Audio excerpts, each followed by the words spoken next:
All right, good evening, everyone. The North Hunterdon-Voorhees Regional High School District Board of Education meeting for Tuesday, September 26, 2023 is now called to order. In accordance with the requirements of the Open Public Meeting Act, NJSA 1046, adequate notice of the meeting has been provided by submission of notice of the time, date, and location to the Star Ledger on January 11th, 2023, and the Hunterdon County Democrat on January 12th, 2023. Notice and, to the extent known, the agenda of this meeting have been posted at North Hunterdon High School and Voorhees High School, provided to the municipal clerks of Bethlehem Township, Caliphon Borough, Town of Clinton, Clinton Township, Franklin Township, Glen Gardner Borough, Hampton Borough, Highbridge Borough, Lebanon Township, Tewksbury Township, and Union Township, as well as other interested parties, and posted on the district website. Fire exits are located in the direction indicated. If alerted to fire, please move in a calm and orderly fashion to the nearest smoke-free exit. At this time, please silence all cell phones. May I have a roll call? Ms. Bonomi? Present. Mr. Chapman? Present. Ms. Crisologo? Present. Mr. Fardanish? Here. Ms. Gallo? Here. Ms. Hintz? Present. Ms. Cotran?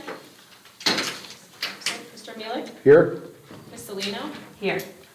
Mr. Spanton? Here. Ms. Beato? Here. And Mr. Kirchberger. Here. Thank you. Please rise for the flag salute. Pledge allegiance to the flag of the United States of America and to the republic for which it stands, one nation, under God, indivisible, with liberty and justice for all. All right. Let's get started. Can I have a motion and a second to approve agenda item 4.1, which are the minutes from the August 15th, 2023 school board meeting? So moved. Motion by Kim, second by Shelley. Any discussion? All in favor? Aye. Opposed? Abstentions? Motion carries. All right, next up is the Chief School Administrator's Report. Good evening, everybody. A few things I want to mention before we get to the items on the agenda. Congratulations to North Hunterdon senior Selena Zhang. She was named a semi-finalist in the 2024 National Merit Scholarship Competition. Finalists will receive information on their scholarships in the spring. We also want to congratulate the National Merit Commended students. There were 14 at North Hunterdon and 4 at Voorhees. Please see our district website for those names and that information. Yes, very impressive.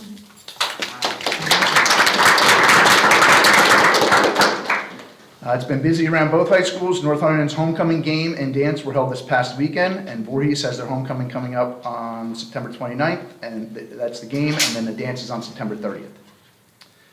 A letter will be sent home next week to all 9th through 11th graders and some select seniors about the PSAT test that will be administered on October 25th at both of our schools. Starting this year, the PSAT test will be completely digital, and just for your information, the SAT will follow and will be going digital starting in March of 2024.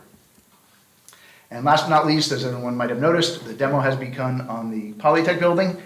It's been exciting to watch the machines moving, and we lost a little parking for now, but when it's done, it's going to be pretty impressive. So we're glad to see that finally moving along. We also have our report on harassment, intimidation, and bullying. We had 4 total cases this month that were reported. 3 were unfounded, and 1 was founded. We also have our HIB incidents from last month that were reported. There were 0 incidents reported, and I think we need a motion, Rob. Yes, can I have a motion and a second to affirm the determinations on the HIB incidents reported at the August 15th, 2023 school board meeting? So Motion, moved. please. Second. Jess and Deb. All in favor? Aye. Opposed? Abstentions? Motion carries. Thank you. And last but not least, attached for your information is the school bus emergency evacuation drill report for North Hunterdon High School, and also the monthly reports. If there's any questions, let me know. All right, thank you. All right, now it's my turn, and I have the pleasure of introducing our new board representatives from both North Hunterdon and Voorhees. So look forward to working with all four of you throughout the year. And I wanted to take the opportunity to give you each a chance to introduce yourselves, tell us a little bit about yourselves, and I guess what you're hoping to get out of this experience of serving on the Board of Education. So we'll start with Anesh Ragdalgoda. Hello, my name is Anesh Ragdalgoda. I'm very happy to be here. So over North for the last 4 years, I've served as the class president for my class. I've also I told my parents I would come. I guess they go straight through my do not disturb button. So I'm also participating in a few clubs at North Hunterdon. So one of them is the US Lines. We deal with things like inclusivity and diversity through North and try to make it as inclusive as possible. Another one is the Jungle Club. At every sporting event, we're responsible for the student section at these events. And one of the main other ones is a leader in the Interact Club, which is a main volunteer organization at North Hunterdon. And we do projects like Relay for Life, Friendship Day coming up soon on October 6th, and many volunteer work activities such as that. Thank you. All right, welcome. All right, next up is Jude Gepp. Hi, my name is Jude Jeff. I'm a senior at North Hunterdon. I'm 17 years old. I'm a fourth-year member of the Golden Lions Marching Band Color Guard. I'm currently serving as fair treasurer. I'm also a three-year member of HOSA in my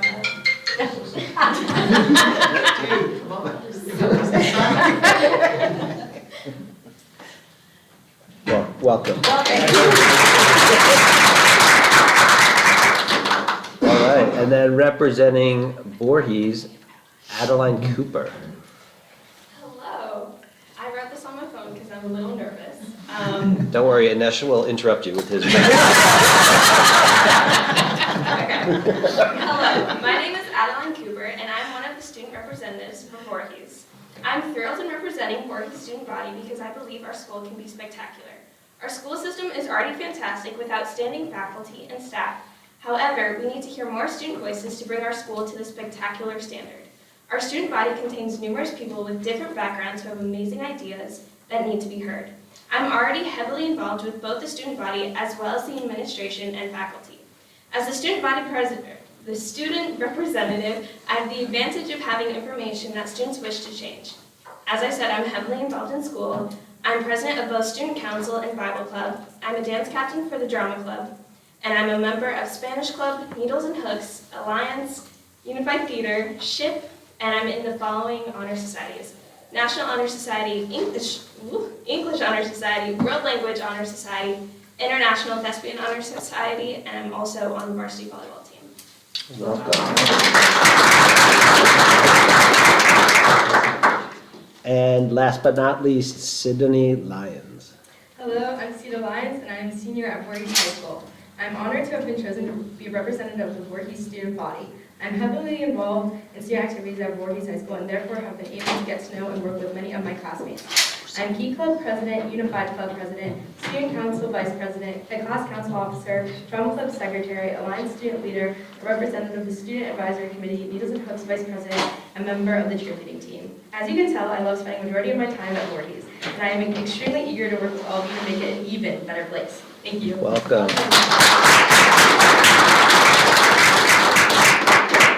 Oh, sadly, Yahara, you missed Anesh's introduction. I was given all She the was wrong there. words. But- Sorry, I tried. All right, Thank well. you for calling me out, Rob. Yeah, no problem. All right, well, I did want to just thank you, all four of you in advance. One of the things that's been fantastic over the last, I think this is the third or fourth year that we've had student representatives, and I think it's one of the best things we've done. Like the insights that you all provide each month about what's actually going on in the schools is really valuable. And so we appreciate your time and we value your input and we look forward to working with you. Thank you. Welcome. All right. The next thing I will announce is that the next board meeting is October 17th, which is only 3 weeks from today, October 17th at 7 p.m. here in the district administration office. It's a week earlier than normal because the next week, October 23rd through 26th, is the NJSBA workshop in Atlantic City, which I know we have some members going to. So that is all I had for my report today. And we can now turn to the committee reports. And who wants to start? John, do you want to start since we didn't, do you have anything to say since we didn't have a meeting? I don't have a whole lot to say, We but can get it out of the way. I do have a couple items. 13.1, 13.2, both of those are amendments to grants we received during the pandemic. I should have started by saying we did not have a meeting. The agenda was pretty light, so I'm just highlighting a couple of the things, but they're pretty much mostly routine. So, but once again, 13.3, that's the annual contract with the county VOTEC. 13.4, it's the Honeywell agreement to facilitate the repairs that we received for the New Jersey Clean Energy Grant. We've talked about that the last few months. 13.5 is approval for our architect to allow them to make minor revisions to the district's long-range facilities plan. 13.6 is moving to a new COBRA administrator, and 13.7 is modifying our agreement with Rutgers Behavioral Health. So, like I said, it was a light agenda. We didn't meet, but I'm sure we will next month. As Rich said, the construction has started here, but that's out of our hands, but we're certainly going to be dealing with it over the next year and a half until they've completed. But that's all I have. If I can answer any questions, be more than happy to, or Katie, since she's working every day on this stuff. Anybody have any questions for John or Katie? All right. We will move on. Jess, personnel? Personnel Committee met on September 20th and discussed the personnel agenda. Excellent. Good report. Yep, always. Deb, what is it? Curriculum? Certainly. The Curriculum, Instruction, and Technology Committee met on September 20th. We discussed 4 topics. The first were the 2 agenda items, 10.1 and 10.2, which is, the first one is the home instruction, and then the second is out-of-district placements. So for the out-of-district tuition that is on the agenda, that really encompasses the students that are in our English language learners group, which is attended at Hunterdon Central. And this is something that on an annual basis we've been reporting on. We had discussions about how we proceed as a district. As of now, there are about 9 students currently in the district. It is a state mandate that if there's 20 or more, that we actually have to have a program within the district. So although it is far out, the administration is already starting to look at if we were to start bringing that in-house instead of using Hunterdon Central, what would that program look like? And they're beginning to scope it.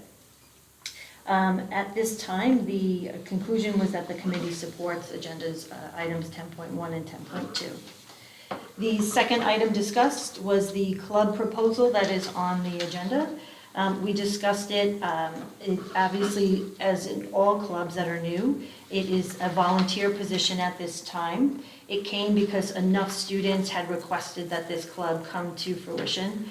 And we also made sure as a committee that we discussed other clubs in the district that are related to religion, since this is the Hebrew Culture Club. And the committee supports starting this club. The third topic discussed was the tutoring update. As a district, we talked about the online tutoring program that's in existence through tutor.com. It's been used so far this academic year, nearly 2,000 minutes, which is about 33 hours so far. And that is more than what has been used at this same point last year. So there's an increase in usage, which is exciting. The teacher tutoring program, which is that 30-minute block after school, will start soon. Tutoring coordinators are on this week's personnel agenda for us to approve. We discussed the cost of the two programs that are in existence right now, and as we know, both of them are being supported by our ESSER funds.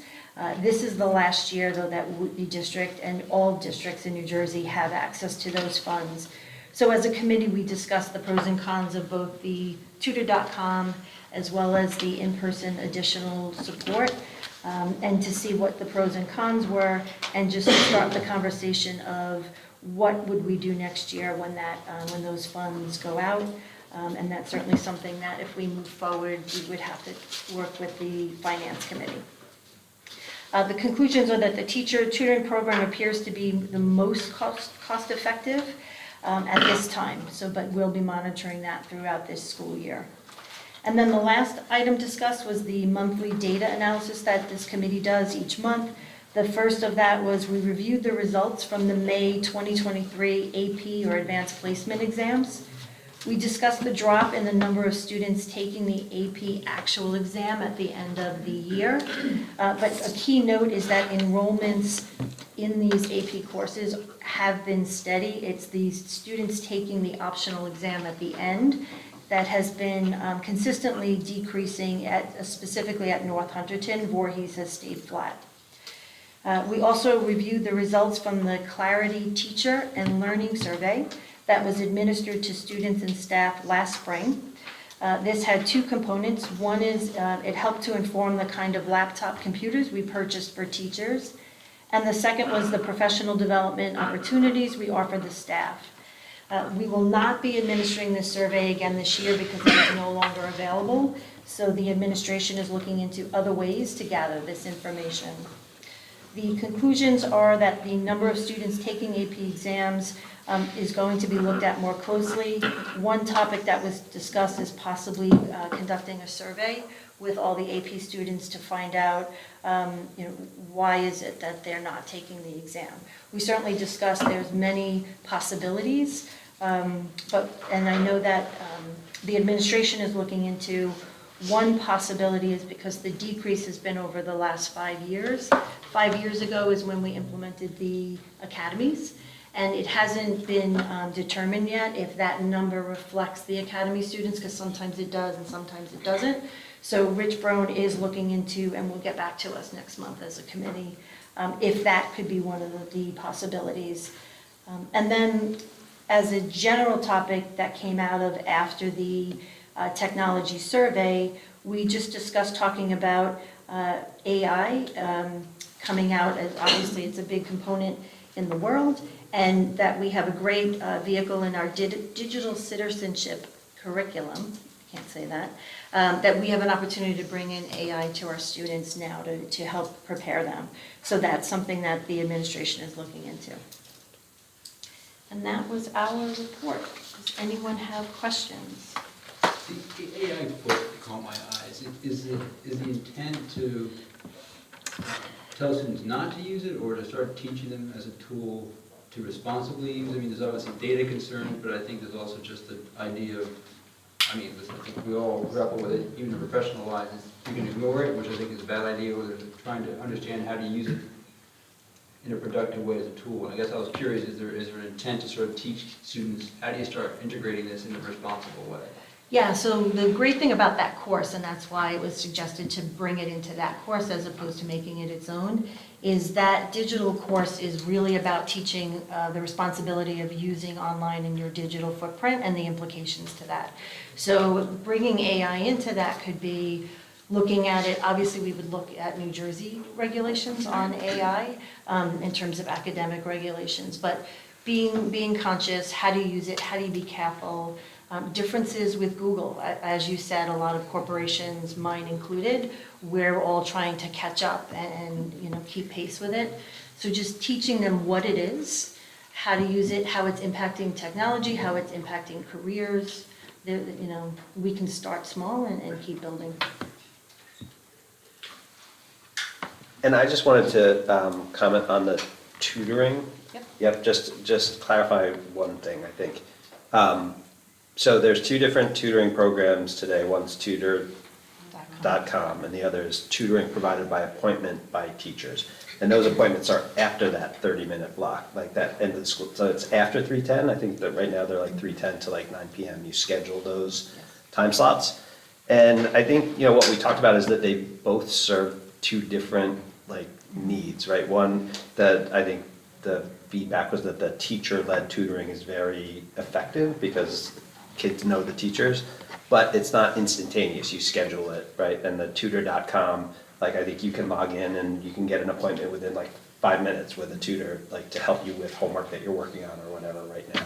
And 24 hours a day. 24 hours a day. 7 days a week, yeah. Right. So I think they both serve different purposes, and I think they've both been used quite extensively, and they've both been like free to us so far, right? Because they've been funded by the ESSER funds. So I think what we need to pay attention to in this coming year is, is it worth the money when we're spending our own money rather than money that's being given to us? And I don't want to like prejudge that. It seems like there's a lot of use being given to it, but it's two different programs that have two really different use models. Katie, what's the financial impact annually of the programs? I could get back to you on the cost. I know I'd hate to give a wrong number, but it's well over $20,000, I believe, a year for tutor.com. I'd have to get back to you on the exact number. So The teacher-led one is really per instance, so that one's hard to predict. How many times kids are using it is how much we'll end up spending. But the tutor.com is a commitment every year. And that's 62,500. Oh, yeah, way more than that. Yeah. Exactly why I didn't want to guess. Yeah. How much is it? 62,500. Oh, 62.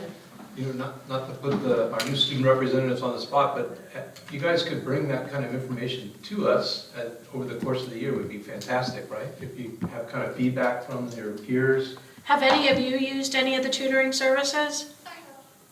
Yeah. Which one? Tutor.com. It works very well. A lot of my friends use it as well, and I've only heard positive things. I've never used the tube bottom, but I've stayed after school and just used from the 2:45 block to 3:10. Right. So I don't think we have anything urgent to decide, right? No, But it's something to keep an eye yeah, on we gotta for keep an eye on next it year. next year. Or track it, but I think that's what we spoke about in curriculum, Yep. was to track that over this coming year. So we have data and we can make that decision. Yep. So just maybe they could just keep their ears open. Maybe also on the AP test taking aspect. Keep your ears open. We'd love to hear what you guys have to say. For me personally too, I haven't heard too much about the tutoring.com. I've heard a couple announcements of it, but I wasn't familiar with it still being in place, so maybe more news to the students about it, then maybe they use it more, because the 24/7 feature is definitely something that kids would use when they're late at night and they're studying for a test. That's something that would be. Thank you. I'll tell Rich to make sure he reinforces it with the teachers again. I was looking at the AP test scores. I mean, I think the one thing, I guess one anomaly that struck me is why is Voorhees in North, which you would think is an odd anomaly that, right? You would think they'd be both tracking the same trend. I don't know maybe why they are or aren't. The other thing that caught my eye is it seems like between last year or this, whatever, the scores from this past versus last year were very consistent, which is good. Although one or two dropped, it seemed like, to the point at which maybe is it worth assessing the program just to say, hey, are we still teaching to the test? And of course, there's a lot of things that can go into why the scores fluctuate, right?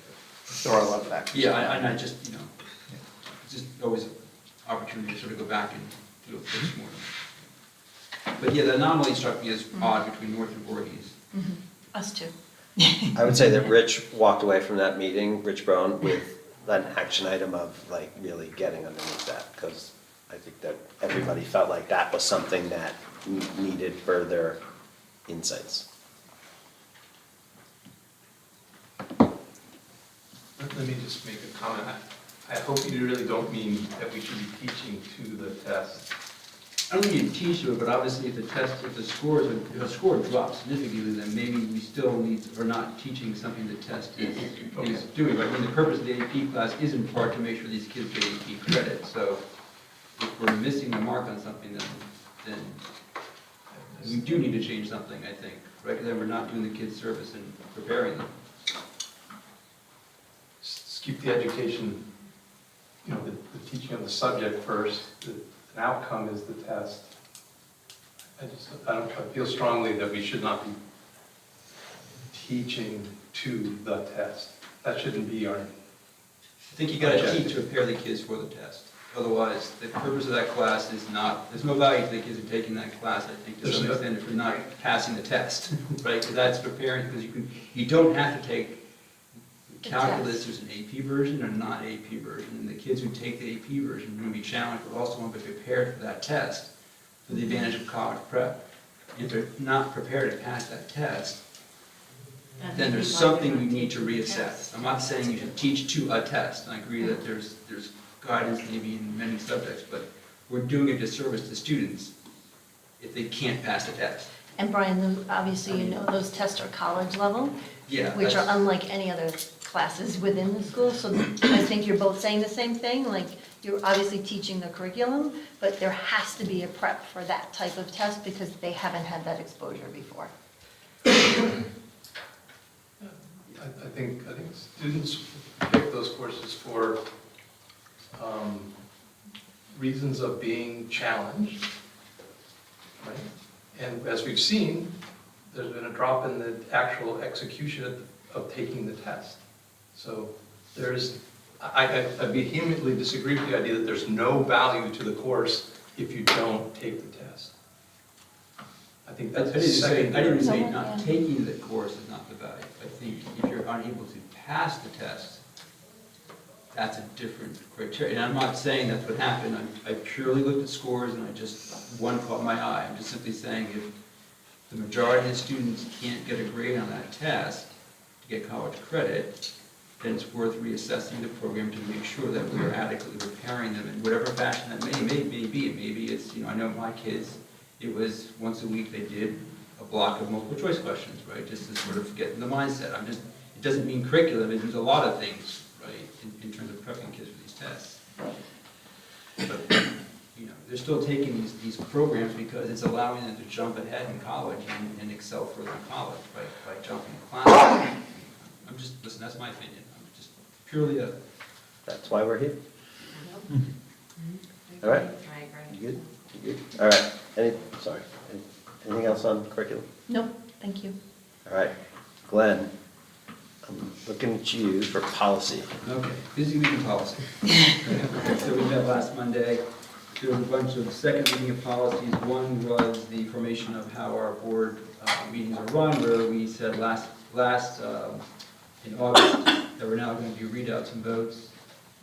There's been no additional comments on that, so and the committee recommends approving that. So assuming we approve that tonight, then starting in October, these meetings will run where we do readouts, vote, readouts, vote. So there's a second reading of the school credit assessment team. That's a new policy that's effectively it's a proactive program to help students. There was no comment on that. Recommend approving. There was second reading of Citizens Advisory Committee. Again, no comments. Recommend approving.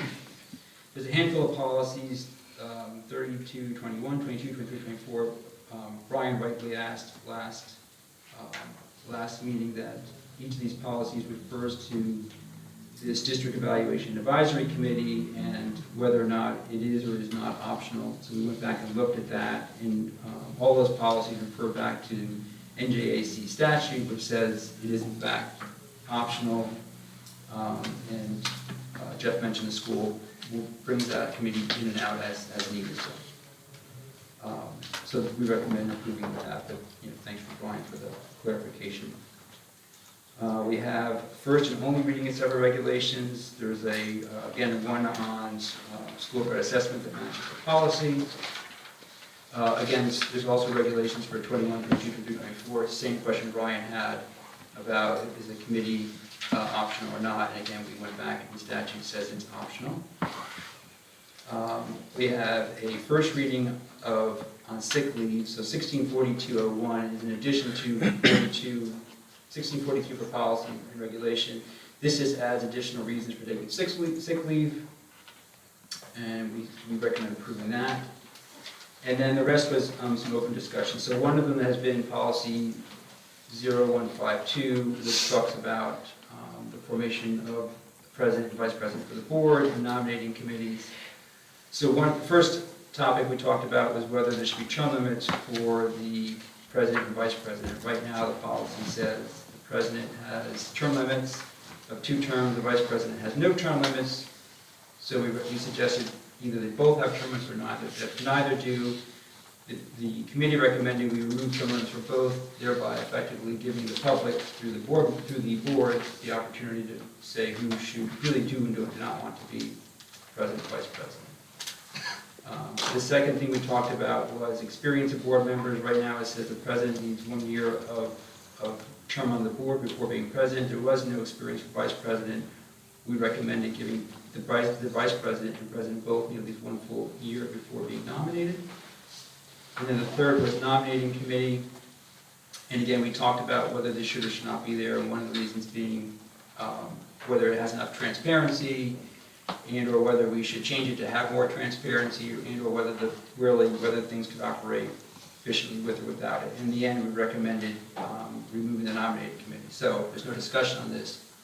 As a first reading in October, the change of policy 0152 would be no term limits for president and vice president, that the president and vice president both need 1 year of experience before being nominated, or nominees need 1 year of experience before being nominated, and we remove nominating committee, and effectively all the nominations would occur during the January board meeting. So any discussion on that before I move on? So is it that if we want to make a change to any of that, will we make a motion on this? My request would be, the only thing I think that I'd like to change is the nominating committee, kind of following suit to NJSBA, who uses nominating committees every year. I think it's a way to organize. What we used to do in the past, which was fantastic, is that whoever was the chair of the committee put a Excel spreadsheet together and had everyone's vote for president, vice president, and then had the reasons like the justification or why they voted for each person. That nominating chair shared that with every board member ahead of time, and then that was shared publicly. I just find that it's more organized that way. It prevents people from having sidebar, private conversations. Not that they don't have them anyway, but I think the opposite. I think it actually provides more transparency to everyone. Would just be my vote. So there's no action on the agenda, there's no policy, there's nothing on the agenda related to this. This was a discussion with recommendations for modifications to the policy to be put forward next month for first reading. Okay. And so I think it's, this is an opportunity for, people can give their thoughts as you just did. Right. Glenn captured the readout from the policy committee and the conclusion that we reached in that discussion. Next month, when we have this up for first reading, we will be, taking action. Okay. Or we're preparing to take action on second reading, so. So are we, that would be my so to feedback. move this, because this is So this is providing moving feedback. forward, so the purpose of moving this forward is in trying to put a policy up in October that we can at least vote on, or is the board okay with no term limits and experience? Is that at least? Mhm. Okay, so it seems like the only thing is nominating committee. So to pair what Deb said, it sounds like your suggestion is the committee would gather information. Yep. And votes, create a table and distribute it openly to everyone. There's no assessment of it, no color. The committee just simply gathers and disseminates. So there always was a committee meeting, and they, based on, in the past, it was always unanimous, or it was always enough where there was enough votes and the committee agreed. Whether or not that happens, the committee can still make their recommendations, and that's how NJSBA does it. I think just by having that spreadsheet ahead of time just brings all of us, lets everyone know what's happening before we come into the January meeting. That wasn't shared this past year, but it was shared prior years. I have to comment on that.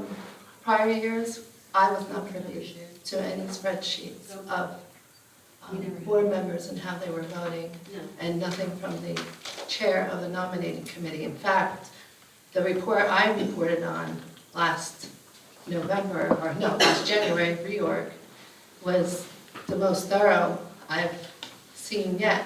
I've seen chairpersons coming to the reorg just stating that I'm not, we're nominating so-and-so for president. And that was it. That was the gist of the report. So I've never, maybe you've been privy to reports, I have not been privy to the reports. And I don't know if anybody else has been. Tom Rowland Tom sent Rowland it, and then I did Roger, it, yeah. And then Roger did And it. to everyone. It Roger was did never- it. I've never received it. Yeah, I never saw it. I- So maybe it's just a Roger certain always- select. I was never on it, I was on the committee 2 years in a row, and 2 different chairs. And it was done differently. There was a spreadsheet, but it was for the committee. So information was pulled from the board, and it came to committee, and then the recommendation came from the chair. Yeah. And we had a discussion, and that was it.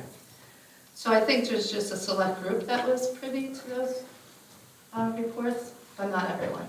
I'll see if I can find, I think if we keep. keep the nominating committee, then I think there should be transparency, like you're saying, and to make sure that we're all on the same page. And then whether or not people got it or not, like, that spreadsheet is an amazing tool, so that all the information is on there, and we're all aware of it beforehand. I just have one question. If we're going to have a committee that's going to deliberate all of the issues about all the recommendations that all the board members make, that's a job of the committee. But if we're just going to solicit input and everybody's choice, well, then you don't need a committee. Then it's just, you're putting it to a vote without the committee. I mean, the committee gathers it and deliberates all the circumstances and makes recommendations, just like every other committee. Might not be we're not putting every issue to a full vote at a committee level. Right. So I think you're taking away the role of the committee if you just have everybody's recommendation go into a spreadsheet and then present it at the next meeting. I mean, we could certainly change that aspect of it. The difference with this committee versus others is the committee can recommend this, but just like what happened this past election, someone can vote against or nominate someone anyway, regardless of what the committee recommends. So that's why there's that little nuance where, again, the spreadsheet helps, because without the rest of us who weren't on the committee, were a few of us that said, like, wait a minute, we didn't know what was going on, like, who did the majority want, what was happening, and having it in a spreadsheet ahead of time, I just feel it puts every one of us. Well, but on the same are you advocating tying the hands of the committee to whatever comes on the spreadsheet, or are you going to allow the committee to deliberate and come up with a recommendation? Sure, Oh, yeah, I think you have. Well, because it seems like we're hung up on, transparency. no, not transparency, but we're hung up on what everybody has to say before the committee meets and deliberates, so. That's transparency, just knowing what everyone votes. But That the would whole be point of a my- committee is to deliberate these issues. That's why the president appoints a chair and the committee, and sometimes they might not have a recommendation that is, favored by everybody on the committee, and that's why when you do have the election, any nominations can be made from the floor. Right. But it's solely that committee's recommendation. So, I mean, either don't have the committee and just say, everybody, this is what everybody's, and have the vote, or, I mean, I'm just a little confused. We're taking away the power from the committee if we're not letting them freely make their decision. By having a spreadsheet doesn't remove them from having their decision. By having the spreadsheet, it just puts every board member who has to vote. That's taking the it vote gives them the then, information. ahead of time. And I think it shouldn't even be School discussed. boards, the only reason school boards does it, nobody else in our county does nominating committees, but school board does it because it's the whole state. This past delegate, when we elected, they had the recommendations, but actually the new finance person was not recommended from the school boards and came to the floor, and that was one of the first times it had been done. And came up to vote, and that person from Piscataway won. So they're the only ones who do it, and they say they do it because it is the whole state, nobody knows everybody, so that's the reason they do a nominating committee. But none of the other school districts in our county, especially on the high school level, have a nominating committee. I looked into it, so. So the recommendation of the policy committee is that we're to prepare revisions to the policy 0152 that eliminates term limits for the president to match with the vice president, adds the year of, 1 year of service before you can be nominated to the vice president role, so it matches with the president, and to remove and to eliminate the nominating committee. That was the recommendation of the policy committee. That's the revisions to the policy that we're going to prepare and put out for first reading next month. We'll have the opportunity to further debate and discuss, and then everyone can vote how they think, whether they support or don't support those recommended changes. Sounds good. Does that work? We good? Can I throw one other idea? What if we were to, what if the committee simply gathered information, created a spreadsheet, wrote the recommendation, and distributed that before the meeting to at least allow people to consider the information before the night of? But fully transparent. Perfect. If they can't agree, they can't agree. If they say two voted for right, whatever, so I think, right, we have to. But it's fully transparent form, no hiding. Perfect. These are the words, these are the comments we got, these are how everyone voted, committee says X, and if you want to take it, we can take it, if you don't, we don't. That's just throwing as another option. How does that work with the reorg with new board members coming in? It's the same as it does every year. Yeah, There's nothing we can change. I don't think it matters. It doesn't matter about new board members But then because they the board can't. members that are going out, do their votes count? They don't count, they don't vote, they're just. They don't vote. Well, in the simply past they giving did. comments. Well, they're just giving. In the past, they had the opportunity to. Well, because there was no clarity as to procedural when you went to the chair, or committee, because we had the information, we gathered the information, I had it the one time with, I think with Tom Roll, a spreadsheet, and you get a lot of information, but it does not tell that chair, there's nowhere does it delineate, do you take the majority, do we look at if we have a tie, what happens? How do we make those decisions? And I always wondered as what the chair, when they were coming back to the table, based on what their recommendation would be. Shelley, this year, there was a tie, and I don't think I've ever seen that before. And she didn't nay or yay say the committee said, we're going with A instead of C. It was a tie, it needed to go to the board. I just, But it always goes to the board. there's no clarity. But there's. Yeah, but it goes to the Very board unclear. Well, right, I'm just saying. It's just, the committee it's doesn't- the appearances, committee it's doesn't being, be all end all. discussions are being had behind closed doors. But it's. When the vote is taken in January at reorg, where everyone has Make it the more opportunity. complicated. I think it's just, It's very would be so simple. nice to just do it out in the open in front of the public, in front We of, do. administration. That's Rather the than main having goal. a select group of committee members discussing individuals behind closed doors. That's not transparent. I think the public would like to be privy and to listen in on those decisions and And votes. those discussions still happen. It's just, what happens is by having a spreadsheet, every board member comes to the meeting knowing the vote and not just the nominating committee. But it's the same thing if it comes to nominate anyway, because everyone still comes to the board meeting to nominate freely anyway. Right, I mean, in other words, like, no one's coming and saying, oh, the three of us agree on this, it's an individual vote. And then once the names are out there, then you go with the number. And I took out the way report how many, were in votes of each person and the tie and stuff like that. So I just want to correct you on that. Well, it seems like we have divergent opinions on this topic, Yes. and good discussion. We have no action to take tonight.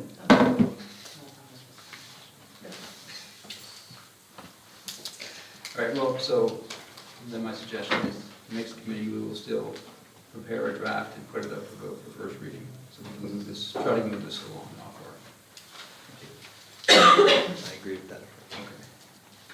Okay. And at the moment, well, let's discuss it. Two of the topics we talked about was a re-review of policy 9130 and reg 9130, which is our book review. As a reminder, last year we amended Regulation 9130 to say that the superintendent may rather than shall appoint a review committee in response to a book review request, with the feeling that that gave the superintendent some leeway in deciding if this one was complete or if we're going to do duplicative requests. One thing that we noted in that review is that the policy 9130 was not also updated. That was an oversight, and it still says shall rather than may. So we will update policy 9130 to back to regulation for the first reading. Some of the conversation around that meeting then went on to say that since we've given the superintendent some degree of leniency or discretion, thank you, I couldn't think of the word, thank you, discretion in forming a committee, what does that mean? So the superintendent still has to report to us if a complaint was filed and if the superintendent denied it, and it still allows the person who made a complaint to appeal it to the board and for the board to then vote to still have the book review. So it felt that the process and the current state of the policy is fine.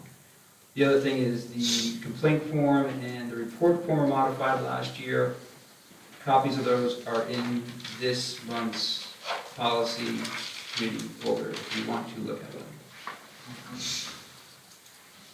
Any questions on that? So again, 9130 policy has a mistake in it. We'll correct that first reading next week. The last topic was, Brian had raised last meeting, whether we should create a new policy that allows the public to petition the board to convene a meeting. Ultimately, we went back and looked at policy 0161 that effectively says that the board president can convene a meeting. So, and therefore, in view of that policy, we felt there was ample opportunity for a member of the public to reach out to the board and or the superintendent, who can in turn speak to the board president, and the board president at any time can call a meeting if necessary. And that the current state of the policy meets the need for the public to be able to convene a meeting if needed. And that was the bulk of the meeting. Lengthy report, Glenn. Nice job. Sorry. Nice work. We did go over 2 hours, right? Yeah, we did. Yeah, we did. So anybody have any questions, comments for Glenn on any of the other topics that were covered in his report? All right. I would comment on the. You were going to comment on your own Well, report? I would say maybe, right, none of this was just done, right? We could try this new format for the board this year in January. It doesn't work, we change it, right? So that's the worst case scenario. There you go. Very level Throw headed. that comment out there. All right. Very good. Tara, last but not least. Community Relations and Student Affairs Committee met on September 21st. Everybody was in session, except for you. So you weren't there. So this is all new to you. My bad. But it was a great meeting. Some of the action items we had is one that Deb spoke about from curriculum, which is the 12.2. We discussed the proposal for the Hebrew Cultural Club, and the committee reviewed the proposal, and I hope you all have too. And it was confirmed that this is a cultural focused club, and it bodes well with our inclusive group of students, and it promotes cultural diversity. So our recommendation is to vote yes for this new club. One of the other action items we had was promoting clubs and activities, and that was something that had come up in public discussion, and there's been a lot of work on promoting clubs. The students have been promoting them both through email, websites, social media. At back-to-school nights, the websites will continue to be updated with the descriptions and advisors of any changes or what's going on. One of the new things that's at both schools is they have a TV production again. And I think this is going to help, especially with like tutor.com, because they're going to have the announcements and the students, and it's it's kind of exciting. So it's being run at both schools, and there's been an interest in creating content with the students. So we're hoping that that will be something that will catch the students' attention, and remind them that there's club on this day, and promote school spirit and activities within the club and participation. So that's one of the things, and then there's also new social media posts going on. So we're hoping that these initiatives will help participation in the clubs, and that students will be reminded that there's activities going on. And then the last agenda item we had was regarding graduation times. We've had an incidence in the past where we have students at both schools, and because the graduation's been moved to the same time, same date, there was a conflict. So Mr. Bender had worked with both principals at the school, and there was an announcement going out to parents and students that it's on the same day, but Voorhees graduation is going to start at 9 a.m., and then North is being pushed back and will start at 10:30. That way, if there's parents or community that want to see students at both schools, there'll be ample time to get between the two. And other than that, we spoke about the construction going on, and it looks like Polytech will open up in September of 2025. Nice. Thank you. Thank you. Anyone have any questions for Tara? Yes. So for the video and like reaching out to the students, so I'm actually taking over that, and we're gonna start a video program.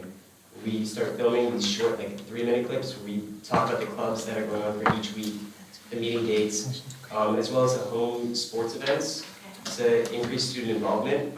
And I was wondering in the method to get it to the students. So right now, we're thinking of, because we're not getting approval for taking class time out of it to be able to show the news, we were thinking of doing an Instagram account and have it like a 3-minute reel that each student can watch. And there's been success with that in a Snapchat store. We have a North Reminders Snapchat account that many of the student body watches every day, and they get like the daily announcements on that.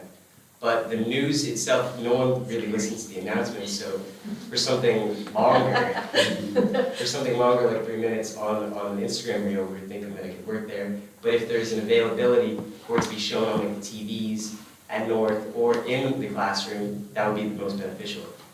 Okay, yeah. And I know you said there's a new Instagram? Yeah, I was gonna say, when you guys get those up and running, you just send them to me. Yeah, she has a new Instagram, social Our media. Instagram, North Hunterdon NHV. Yeah, wonderful, good. That's exciting. Okay. So is there a possibility for it to be shown in class? That will have to be brought up. You guys will talk. Yeah. We'd be in support of whatever you guys work out to get more students involved and their attention, so. I know at Voorhees they did it when my children were there. They had the TV and they had the morning announcements, and it was great. It was, and then it all ended. So hopefully it'll start back up again. Tara, was there a discussion, is there a way to reach the incoming 8th graders? Outreach in the spring to show the clubs, and maybe if the kids are gonna do that, they Yeah, can announce those? We're gonna start talking, because we have 8th grade orientations in January, so I know we, like principals and I, we're gonna talk about how to expand that to give them a little bit of what the schools offer as far as extracurriculars. Yeah, they had brought that up as. Well, if they're gonna start using the Instagram and, using those, that might be a way to reach those incoming 8th graders. From Yeah, I the don't have the districts. parents in my system for notifications until about early February, but we Okay. start putting stuff out from that point on, so. Yeah. Great, So- great. So that topic has come up in multiple places, actually, like, you guys are talking about it, we talked about it in the sending district roundtable Right.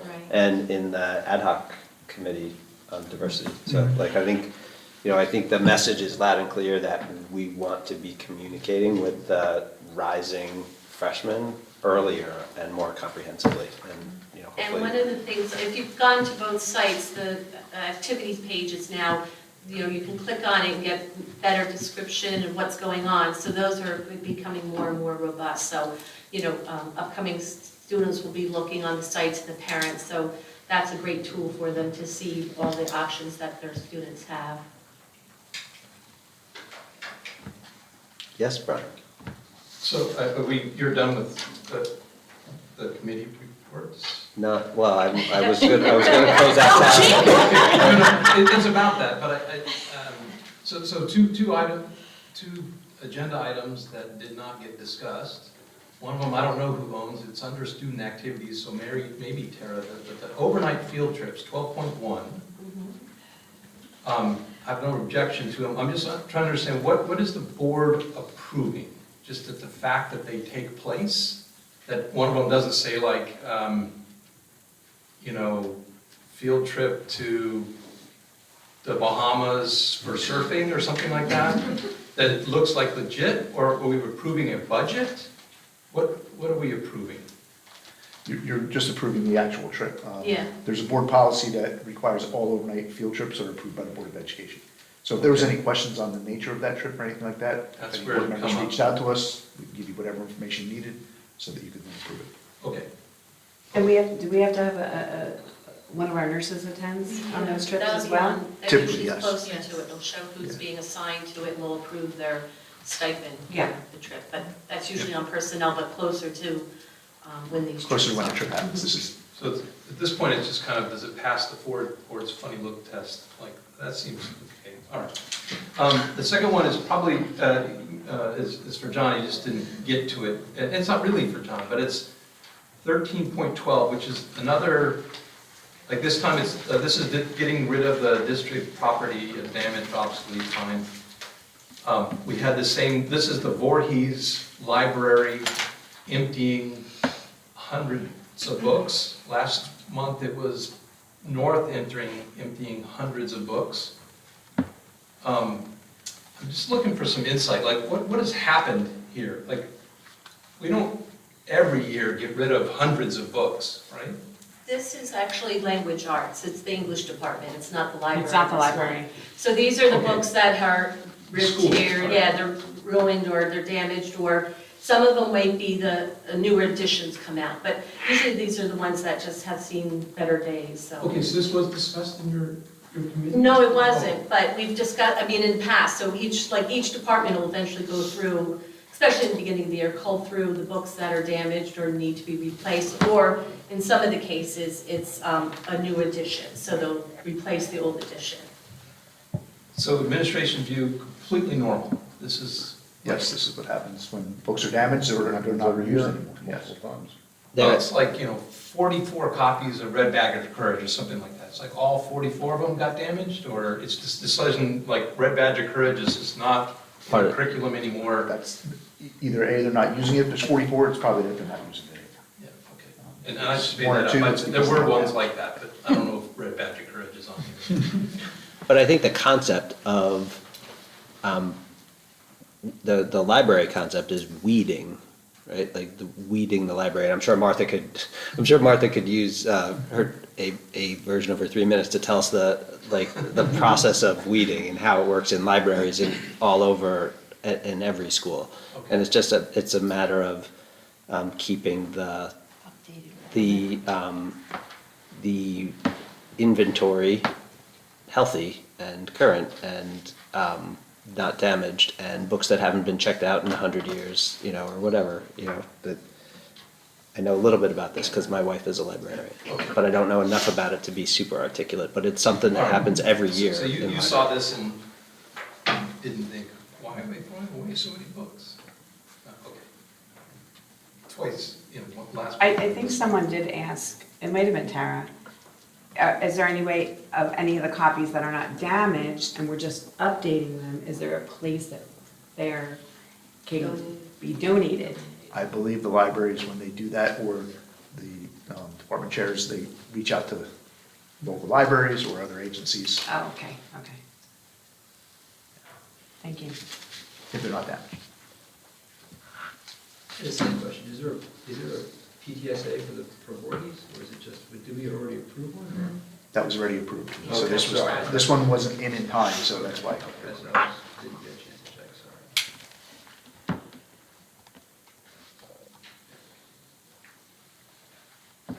sorry. Okay, any other committee-related discussion?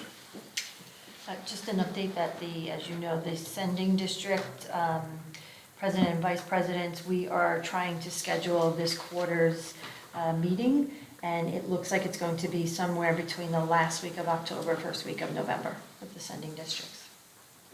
Okay, thank you. Anything from the county or state? County, State, not state, till okay. November. In Hunterdon County, we meet Thursday. All So right, I'll let you know in October. thank you. All right, seeing no further committee-related discussion, we will now turn to the opportunity for public comment. During this portion of the meeting, the public is invited to address the school board with questions or comments. The public is requested to sign the register provided for this purpose and to state their name, municipality of residence, group affiliation if applicable, and direct their comments to the school board president. While all comments will be considered and a response will be forthcoming if and when appropriate, school board members will not respond to speakers at the time of their appearance. The public comment period will be a maximum of 30 minutes in length unless there are unusual circumstances. Those appearing will be allotted 3 minutes to speak, and no one will be permitted to speak twice until those that have not yet had an opportunity to speak have had a turn. So at this time, I invite the public to approach the podium and jot down your name, municipality of residence, and comment away.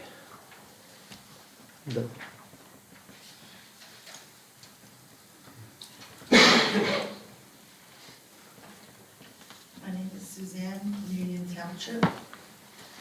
I'm concerned about the lack of security with regards to the AM Polytech students. It seems when these kids arrive back at North, at Poly, they are being dropped off at the courtyard and have at times had to bang on the door to get the attention of security. Then upon entering the school, they are not required to scan their ID cards. Even on half days, these kids will be marked absent by attendance for their class unless the student either goes to the attendance office or sends an email to attendance advising of the lateness. As the parent of a first-time Polytecher, I was not aware of this procedure. However, when I inquired as to why the students are not required to scan their ID cards upon arrival from Poly, I was told by the attendance office, quote, "It has not ever been done that way that we are aware of," unquote.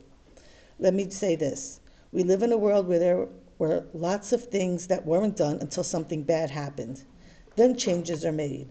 Just because something was never done before doesn't mean it can't be done now. I find this to be a major security issue. If kids are just able to come in without scanning in, how could they be accounted for should something happen? I'm not sure if a scanner can be placed in the entrance via the courtyard, but if not, I'm sure the bus can be told to drop off the Poly students at the front door where they have not one but 2 scanners, one for coming in and the other for going out. In fact, I would guess the front door would be more appropriate since there usually is at least one person there that can see the bus pull in. Obviously, for the students to have to bang on the door by the courtyard tells me there's not always someone there. How about North Hunterdon becoming proactive and fix what could be a breach instead of waiting to be reactive and then ending up naming the change after a student?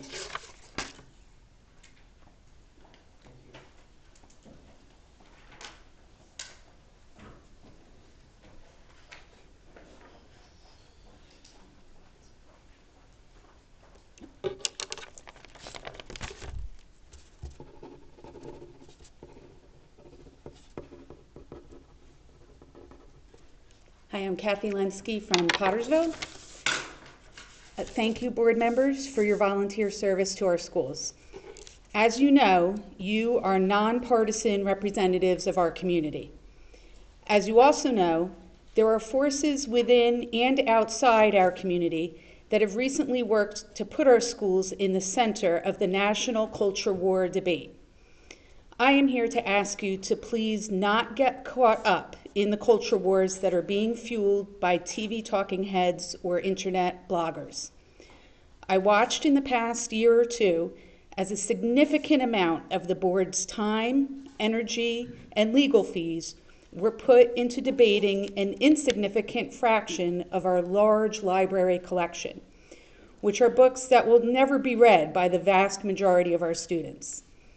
As we move forward, I anticipate there will be other culture warriors reciting lines they learned from political websites making similar demands about whatever latest issue the national news media decides to create.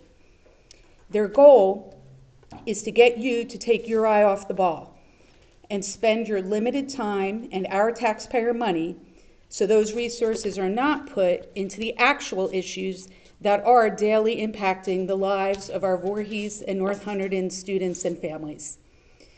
Here in our little part of New Jersey, which is not Florida or California or Texas or New York, most people are not losing sleep over CRT or what pronouns another person uses. The issues that are a priority for most families are things like, do our sports teams have enough buses for away games? Are there qualified teachers in every classroom? Are there enough qualified substitute teachers available, or are students sitting in study halls during the school day? After COVID, what are the learning gaps that need to be made up, and what can be done to help? What have been the social and emotional impacts of COVID, and what can be done to help? When a child has a mental health issue, how can they quickly and easily get access to quality care so that parents are not left begging for services? How can we provide career or technical training for students who may or may not be on the path for college?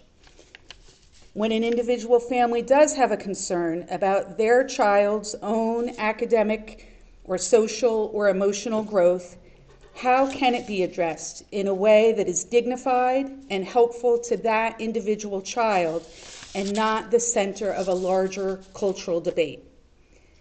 These are the type of questions that are the regular concerns of high school parents and are deserving of the board's attention. Unfortunately, there will be cultural warriors with or without outside our community who will try to get you to do otherwise. Thank you.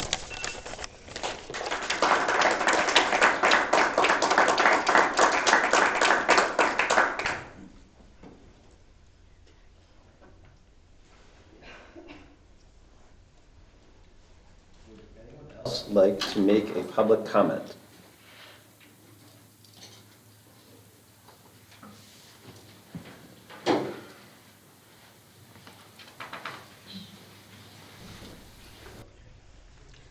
I'm not going to take your time too long. I don't think I'll go full 3 minutes, but we'll see. I'm Don Sherblum, and I am from Tewksbury, also Pottersville, as it turns out. And as you may remember, I think we need more education, not less. And I think that we need to focus on making the resources available to a wide variety of students that attend North Hunterdon and Voorhees High School. That we need to really protect our teachers from the impact of intimidation that is inculcated through the culture wars. That it's really hard to follow the previous speaker. That was really a very, very nice rendition of what we need to focus on, what I think you all are, for the most part, focusing on. But we need to be careful, I believe, that teachers do not feel that they need to walk a straight line, that they can teach creatively and beyond, based on their own professional experience. The last thing we need is to have a politician writing a history text. The last thing we need is to have pro-bullying, to have people feel that they're not included in the community in North Hunterdon and Voorhees districts. We have an anti-bullying policy, no doubt, in this school district. And you can't be both pro and anti-bullying at the same time. So we need to be careful about that. I won't say anything more. Thank you.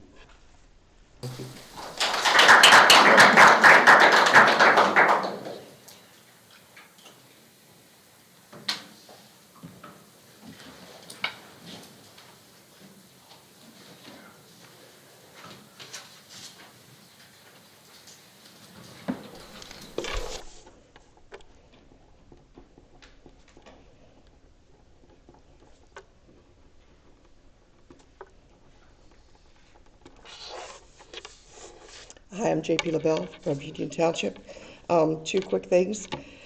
As a member of the public, I'd like to know regarding your discussion of Board of Ed positions. I'm all for transparency. Whatever you can do to make that as transparent as possible would be great.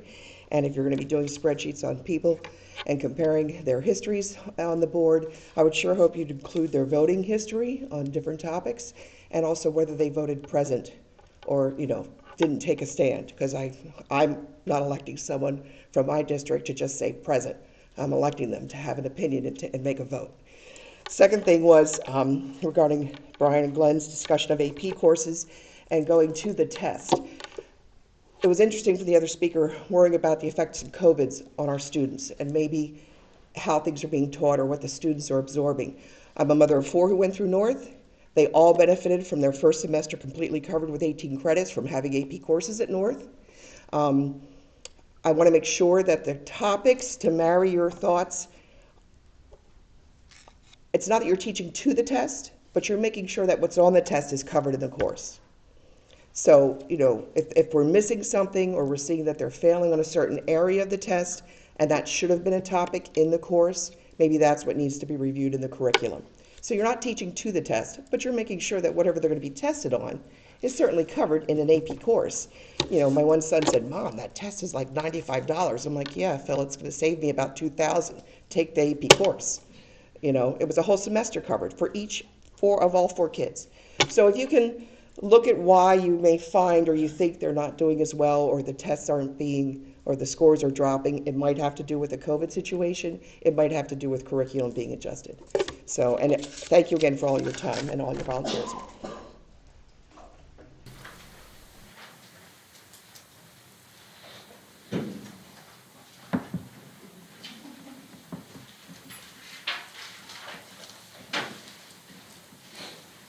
Hello, Martha Hickson, librarian at North Hunterdon High School. You invoked my name, so like Beetlejuice, I am here. Thank you, Mr. Chapman, for asking the question about weeding. Thank you, Mr. Kirchberger, for your accurate response. I would just like to reiterate, weeding is a natural, regular, necessary part of library operations. It is one of the reasons why you hire a master's degree level professional librarian. If you read Policy 2530 regarding the selection of library materials, you will see that weeding is specifically mentioned as part of library processes. The simplest way to explain weeding to you is to take a look around. None of you are wearing your baby clothes. They don't fit, they're probably stained and worn. The same thing happens to books. So your professional librarian goes through what's circulating, what's not. Especially in nonfiction, what is still accurate, what is not. Some of those aged books on the shelf can actually be dangerous and not fit for donation, especially in areas of health and medicine. So we do this annually. You've been approving weeding lists. This is my 19th year at North. You've been approving weeding lists for 19 years. And you will continue to do so. It's a confined physical space. We order hundreds of books every year, therefore hundreds of books must leave. That's how it works. Thank you.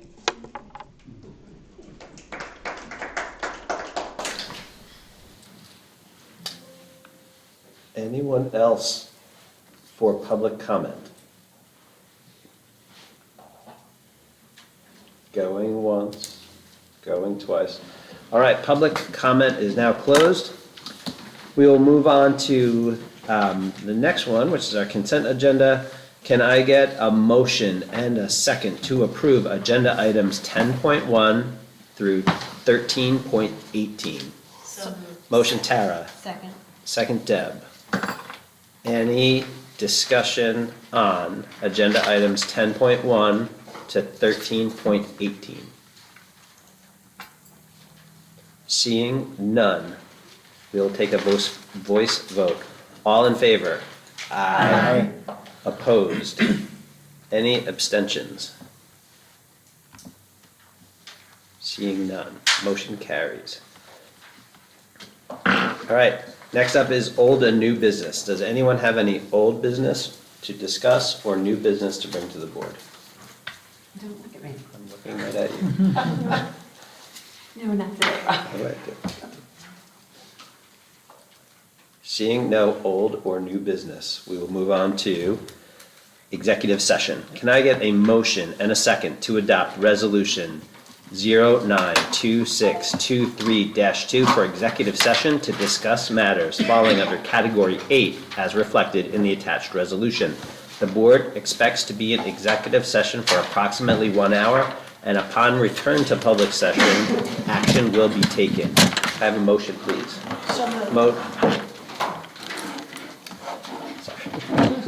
Who Second. Who got it? All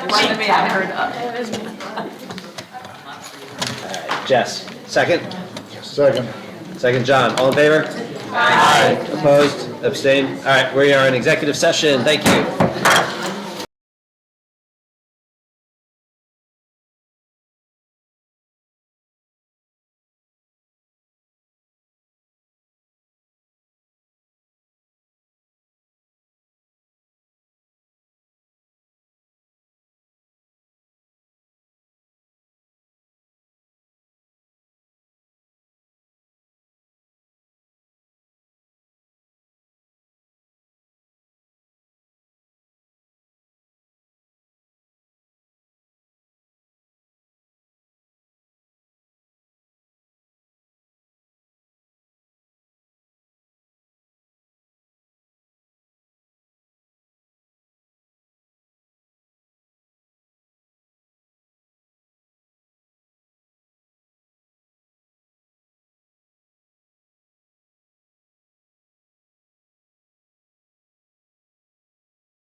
All right.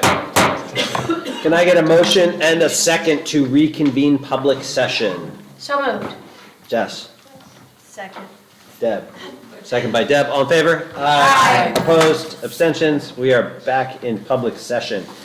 Anyone have any new business to raise? New business. Going once? All right, no new business. Can I have a motion and a second to approve agenda item 18.1 and 18.2, including hand carries if provided, which there are none? Can I have a motion, please? So moved. Second. Motion. Again. Motion by Nicole. Second by Shelley. I think we need a roll call. Any discussion? There can't be really. Can I have a roll call, please? Ms. Spinelli? Yes. Mr. Chapman? Yes. Ms. Crisalogo? Yes. Mr. Farbanish? Yes. Ms. Gallo? Yes. Ms. Hintz? Yes. Mr. Mealy? Yes. Ms. Salino? Yes. Mr. Spanton? Yes. Ms. Fiato? Yes. And Mr. Gertenberger? Yes. Thank you. Motion carries. Can I get a motion and a second to adjourn? So moved. Motion by Mr. Mealy. Second by Deb. All in favor? Aye. Opposed? Abstentions? We are adjourned. Thanks, everybody. See you in 3 weeks.